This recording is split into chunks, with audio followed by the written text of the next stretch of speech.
भगवद गीता को संस्कृत में अरबी में तर्जुमा किया था और अल-बिरूनी ने 11वीं सदी में उस वक्त चंद हिस्से महाभारत के अरबी में तर्जुमा किए थे कि नदी का मोड़, चश्मे शीरी का ज़ेरो बम, चादर शबे नुजूम की, शबनम का रुख्त नम, मोती की आबे गुल की महक, मोती की आबे गुल की महक, माह नौ का खम, इन सब के इम्तिजाज से पैदा हुई है तू और कितने हसीन उफक से हुवेदा हुई है तू।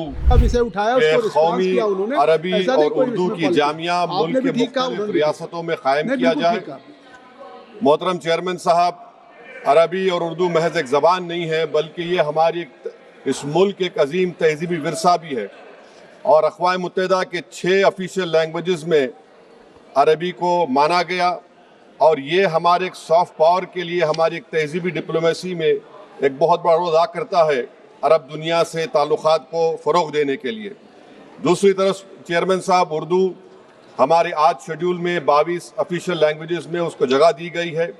ये ज़बान इस मुल्क में पैदा हुई है। इस ज़बान ने अंग्रेज़ों की आज़ादी के ख़िलाफ़ इनक़लाब जिंदाबाद का नारा दिया, बल्कि प्रेमचंद की किताब सोज़े वतन को अंग्रेज़ों ने उस पर पाबंदी लगाई थी, महज इसलिए कि उसमें मुल्क की हुब्बुल वतनी का जिक्र किया गया।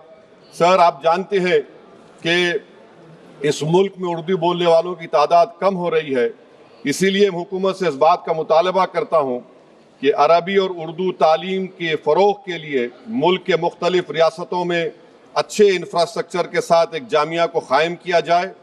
और हुकूमत को ये समझना चाहिए, जानना भी चाहिए कि मेरे शहर हैदराबाद में 1918 में दायरतुल मारिफ ने अरबी को भगवद गीता को संस्कृत में अरबी में तर्जुमा किया था और अल-बिरूनी ने 11वीं सदी में उस वक्त चंद हिस्से महाभारत के अरबी में तर्जुमा किए थे। तो ये बहुत ज़रूरी है ताकि तालीमी लिसानी इसको हम फ़रोग़ दे सकें।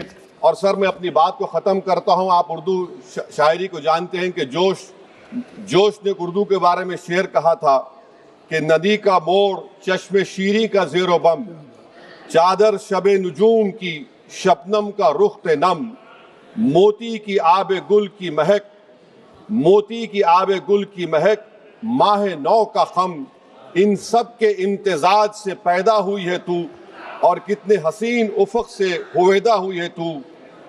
लम्हा मिला है कि नमक खार हूँ तेरा, लम्हा मिला है, लहजा मिला है कि नमक खार हूँ तेरा और सोहबत ज़बान में है कि बीमार हूँ तेरा। मैं उम्मीद करता हूँ कि हुकूमत इस बात पर गौर करेगी।